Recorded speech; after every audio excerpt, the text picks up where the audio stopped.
आप जब देखते हैं कि हमारी नौजवान नस्ल और यंगस्टर्स और स्टूडेंट्स जो कि हमारे मुल्क का सरमाया है, आगे बढ़ते हुए जब देखते हैं तो मैं हमेशा से बड़ा दिली ख्वाहिश करती हूँ कि इस टाइम पर कि हम देखें, एक अंदर से मेरे ना पेट्रियाटिज़म जो जागती है, गूज़बम्स आ जाते हैं। इवन दो कि जब मैं उनको अकम्पलिश्ड होता हुआ देख रही होती हूँ तो वो खुशी फरते जज्बात वाले वो जो होते हैं ना, वो भी मेरे ना आँखों में आंसू आ जाते हैं। लेकिन इतना खुशी होती है कि किसी भी एक प्लेटफॉर्म में जाकर पाकिस्तानी स्टूडेंट्स हो, नौजवान हमारी नस्ल हो, वो कुछ ना कुछ करके दिखाए और बता दे कि हाँ जी हम पाकिस्तानी हैं। इसी तरह से एक तला जो कि लम्स के उन्होंने कारनामा अंजाम दिया है, यूनाइटेड एशियन डिबेटिंग चैम्पियनशिप में तीसरी पोजीशन हासिल की है। उस तक पहुंचना भी, सेमीफाइनल तक पहुंचना भी एक बहुत बड़ा कारनामा है। लम्स के स्टूडेंट्स हैं, आपकी मुलाकात कराना चाहेंगे। हमारे साथ मौजूद हैं Ahmad bin Tahir.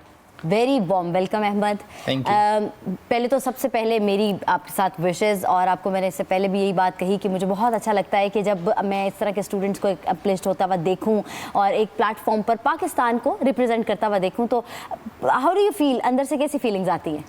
It feels great obviously, और आप पाकिस्तान को रिप्रेजेंट करते हैं एक इंटरनेशनल लेवल पर, ठीक है। This is the peak of debating basically. अब हमारे लिए डिबेटिंग एक स्पोर्ट की तरह है। तो जैसे आप क्रिकेट में लोगों को देखेंगे, बाकी स्पोर्ट्स में देखेंगे, तो हमारे लिए अपने कंट्री को इस लेवल पर जाकर रिप्रेजेंट करना और फिर वहाँ जाकर परफॉर्म करना, इट्स अ ग्रेट फीलिंग। आप वहाँ पर not only are you making your country proud, you making your parents proud, और इसमें सालों की मेहनत जाती है। तो फिर जब वो पे ऑफ करता है इन एनी वे और form, so that's great, that feels माशाल्लाह। अच्छा, सबसे पहले ये बताएं कि इस टूर्नामेंट में आप पहुंचे कैसे, बताया किस तरह से, मतलब लाइक आपकी यूनिवर्सिटी की तरफ से पिक आउट होते हैं स्टूडेंट्स, या फिर आप लोग अपनी खुद इंडिविजुअल बेसिस पर उसके अंदर अपने आप को करते हैं?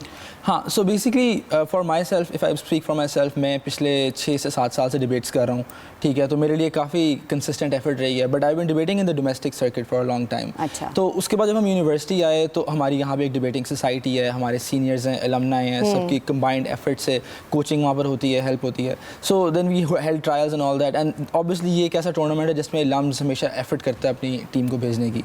सो we had a trials process, and after that this team was selected. फिर हमने अपने आप को इंटरनली ट्रेन किया लम्स के अंदर ही, and then we went out and competed. So अच्छा, आप भी बताइए इंपॉर्टेंस ऑफ, ऑब्वियसली हर टूर्नामेंट की अपनी जगह पर होती है, इसकी क्रेडिबिलिटी कैसी है पूरी दुनिया में?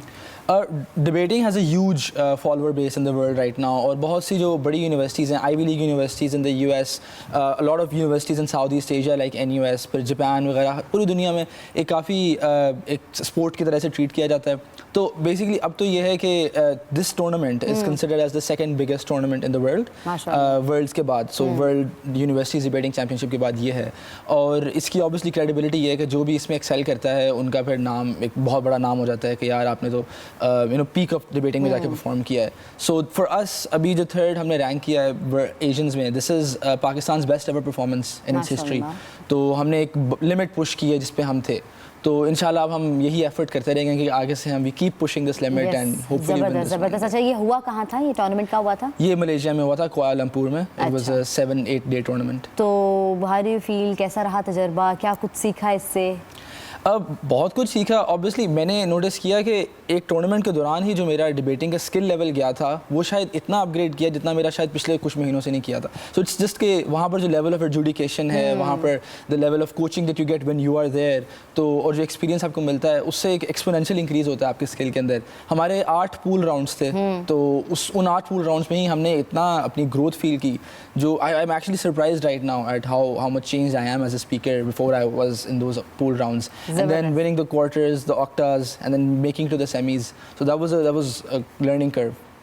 अच्छा, वो आप टीम वर्क होता है ना, वो 3 लोग थे, तो आप लोग ऑब्वियसली आपने अपना वो भी किया होगा कि इसने ये करना है, स्पीकिंग लर्निंग, ये जो भी होता है इसके बीच में होता होगा। तो अब आप लोगों ने क्या स्ट्रैटेजी अपनाई, किस तरीके से उसको देखा? ऑब्वियसली जब आपने वहाँ जाकर देखा कि चैलेंजिंग तो होता है डेफिनेटली, और फिर आप लोगों ने मतलब एक तीनों के ऊपर किस तरह से टीम वर्क था? So basically we were 3 members, myself, Mustafa Wasi and मर्जिया Rashid, हम तीनों की टीम थी। और पार्लियामेंट्री डिबेट्स में इस तरह होता है कि तीनों ने बोलना होता है। होता है. So all three of you have to give 7-minute speeches और उसमें फिर उस speeches से पहले आपके पास 30 minutes होते हैं केस प्रेप करने के लिए. तो हम हमेशा ये करते थे कि केस प्रेप में हम सब अपना जो आर्गुमेंटेशन है अपनी पूल इन करते थे, and then we decided amongst ourselves कि हमने क्या आर्गुमेंट रन करना है, किस लाइन के साथ जाना है, because you have to defend that line, the other team will attack you. ठीक है, you have to defend that, you have to attack the other team as well. So इतनी ज़्यादा स्ट्रैटेजी जाती है सब में कि आप तीनों को मिलकर काम करना पड़ता है. एक इंसान के माइंड से ये चीज़ जीती नहीं जा सकती. तो हम तीनों ने बहुत ज़्यादा एफर्ट पूल इन की इसके अंदर, और फिर जब एक्चुअल राउंड होता है then there is a division of roles. So one of us for instance gives our arguments. फिर जब मैं आता था तो मेरा रोल ये था कि मैं दूसरी टीम के आर्गुमेंट्स को रिफ्यूट करूं. Then the third speaker used to come up and sum up the debate, और फिर वो ओवरऑल एनालाइज करता था कि टोटल सम में डिबेट कौन जीतता है. तो इस तरह फिर आप जजेस को कन्विंस करना होता है. हर टीम का अपना तरीका होता है, हमारा ये था, and it worked out for the most part this time. माशाल्लाह. अच्छा, टोटल कितने कंट्रीज थे इस? I think there were 80 teams and they had more than about 30-40 countries थे इसमें. ठीक है, इसमें आप India, Pakistan, Singapore, Bangladesh, Hong Kong, India से एनकाउंटर हुआ? इंडिया से एनकाउंटर नहीं हुआ. इंडिया की जो टीम थी वो क्वार्टर फाइनल्स में हार गई थी, तो हम तो बड़ा थे, वी वर एक्साइटेड कि हमें पाकिस्तान वर्सेस इंडिया हो, सेमीज में हो या फाइनल्स में हो. वो नहीं हुआ unfortunately, but they were an incredible team as well, a very very good team in their own right. और we were looking forward to facing them. तो मलेशिया की टीम्स थी वहाँ पर, सिंगापुर की teams were some of the best, Philippines की teams. आपको क्या लगता है कि वहाँ कौन सी ऐसी स्ट्रॉन्ग एक थी जिससे आपको लगता था कि ऑब्वियसली आपसे होता है ना कि ज़्यादा टकराव वाली चीज़, आपको कौन सा वाला कंट्री लगा ज़्यादा? आई थिंक वहाँ पर so the team that one the tournament was from Singapore. ठीक है, और उसके अलावा भी जब हमारा ऑक्टा फाइनल्स जब हुआ था तो वो नेशनल यूनिवर्सिटी ऑफ सिंगापुर से था, और वो उस टूर्नामेंट के फेवरेट्स थे क्योंकि पूल राउंड्स में उन्होंने सबसे हाई रैंक किया, और इंटरनेशनली पहले भी वो बहुत सक्सीड कर रहे थे, उनके पास सालों का एक्सपीरियंस था. तो हमें ये था कि यार ये तो this is the team to beat, और फिर हमें ऑक्टा फाइनल्स में वही पड़ गए. तो ऑब्वियसली सबको ये था कि वो फेवरेट्स हैं, and then we knock them out. काफ़ी कॉम्प्रीहेंसिवली उन्हें हमने नॉकआउट किया. तो वो एक काफ़ी शॉक था बेसिकली सबके लिए, because we were the underdogs in that round. तो वो जीतना और उस परफॉर्मेंस को आगे लाना was a huge deal for us. उसके बाद भी जब हमने क्वार्टर्स जीता तो टेलर्स है वहाँ मलेशिया की अपनी यूनिवर्सिटी, उनका सबसे अच्छा डिबेटिंग इंस्टीट्यूट है, हमने उनको फिर नॉकआउट किया. तो इंपॉर्टेंट पार्ट इज़ कि हम तकरीबन मेजॉरिटी जो टीम्स थी वो बहुत एक्सपीरियंस थी, उनके पास कोचिंग रिसोर्सेज हमसे कहीं ज़्यादा थे, उन्होंने इंटरनेशनल टूर्नामेंट ज़्यादा अटेंड किए थे. तो उन्हीं को आउट करके यहाँ तक आना, it was just huge thing. अच्छा, अहमद बताइएगा, जिस तरह से आपने कहा कि आप वहाँ गए, जाकर आपने बहुत कुछ सीखा और आपने अपने आप को चेंज भी पाया. सिंस ऑब्वियसली आपने सारी चीज़ें गो थ्रू कर लिया हुआ है, आप आने वाली जो हमारे जो और यूनिवर्सिटीज़ में या स्टूडेंट्स हैं जो भी टूर्नामेंट्स करने चाहिए, आप क्या समझते हैं कि क्या चीज़ लैक कर रहे हैं? कितनी देर पहले हम लोगों को तैयारी करनी चाहिए और क्या चीज़ के लिए प्रिपेयर करना चाहिए? I would say कि we have a lot of good debaters in our universities.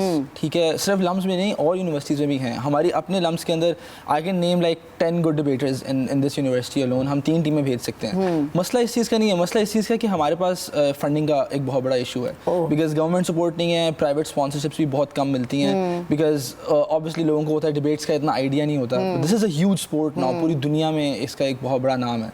तो इसको अगर फंडिंग मिले, we can hire better coaches. ठीक है, हम इंटरनेशनल कोचेस हायर कर सकते हैं, हम ज़्यादा टूर्नामेंट्स बोल सकते हैं. अभी हमारे पास I completed 2 years in my university. In these 2 years we were able to collectively afford 1 tournament.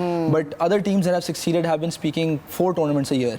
ठीक है, तो वो वाली जो एक लैक है ना दरमियान में, वो गैप अगर हम कवर कर लें तो आई एम प्रीटी श्योर हम पाकिस्तान बहुत ज़्यादा परफॉर्म कर सकते हैं. तो कितनी देर पहले जाकर तैयारी के हवाले से भी बता देना कि आपको प्रिपरेशन स्टार्ट कर देनी चाहिए उनको, जिन जो इस टूर्नामेंट में जाएं या अदरवाइज भी और भी बहुत से टूर्नामेंट्स होते हैं इस हवाले से, उसके लिए I think at least 3 months prior to the tournament आपको प्रेप शुरू कर देनी चाहिए, बिकॉज फॉर्मेट बड़ा यूनिक है और इंटरनेशनल लेवल पे आपको नहीं पता होता कि क्या होगा, बिकॉज लोकली तो आप बोलते रहते हैं, डिबेट्स करते रहते हैं, तो अलग स्टैंडर्ड्स होते हैं, लेकिन जब आप इंटरनेशनल लेवल पे जाते हैं तो इट्स अ ह्यूज जंप. तो उसको कवर करने के लिए you need at least 3 months, ideally more. हम तो एम कर रहे हैं हम पूरा साल तैयारी करें इस बार, अगली बार के लिए, फॉर द नेक्स्ट. हम तो ऑब्वियसली यंगस्टर्स के लिए बात करते ही रहते हैं, वो मैं आपसे चाहूँगी कि आप गवर्नमेंट को क्या पैगाम देना चाहेंगे वो दें, ताकि उसके बाद फिर हम इसको एंडोर्स करें. मैं तो यही पैगाम दूंगा कि kindly support these teams, support your universities, support your students. There is so much potential here. हम इतना परफॉर्म कर सकते हैं, हमने पहले भी परफॉर्म किया है. पाकिस्तान की इंटरनेशनली विद लिमिटेड रिसोर्सेज बहुत अच्छी परफॉर्मेंसेज रही हैं. तो आप please continue to support us. ठीक है, फंडिंग आप करें, एंडोर्स करें, पब्लिक यूनिवर्सिटीज़ में करें, प्राइवेट यूनिवर्सिटीज़ में करें. Definitely. तो हाँ, बिकॉज आपको रिपीटेडली करने पड़ेंगे ये काम. एक tournament is a hit and a miss. You need to keep doing it over the obviously talented जो हमारे स्टूडेंट्स हैं वो मतलब आप हैं, आपके और बहुत से ऐसे हैं जो कि फंड और इनकी वजह से नहीं भी आ पा रहे होते हैं. और गवर्नमेंट को मेरे ख्याल से करना चाहिए इस चीज़ का कि इस तरह के स्टूडेंट्स, जिस तरह के अहमद हमारे साथ बैठे हुए हैं, बहुत से और भी हैं जो कि बैठ जाते हैं सिर्फ इसलिए कि उनके पास फंडिंग नहीं होती है और उसकी वजह से भी वो बहुत ज़्यादा लैक कर रहे हैं इस चीज़ को लेकर. और हमारा टैलेंट तो आपको पता है छुपा हुआ हिडन टैलेंट भी उभर कर बाहर आ जाता है अगर आपको मोटिवेशन और आपको ऑब्वियसली इस चीज़ की चलनी चाहिए. Thank you so much Ahmad, बहुत अच्छा लगा आप जैसे नौजवानों को आगे बढ़ते हुए देखकर दिल बाग बाग हो जाता है. बेस्ट विशेस हमारी तरफ से. इंशाल्लाह आप अब 3rd पोजीशन आए. इंशाल्लाह जब आप दोबारा जाएंगे ऑब्वियसली जिस तरह से आप सीख कर आए हम चाहते हैं और हमारी विशेष है कि आप 1st पोजीशन पर आए. थैंक यू सो मच हमारे पास आने के लिए.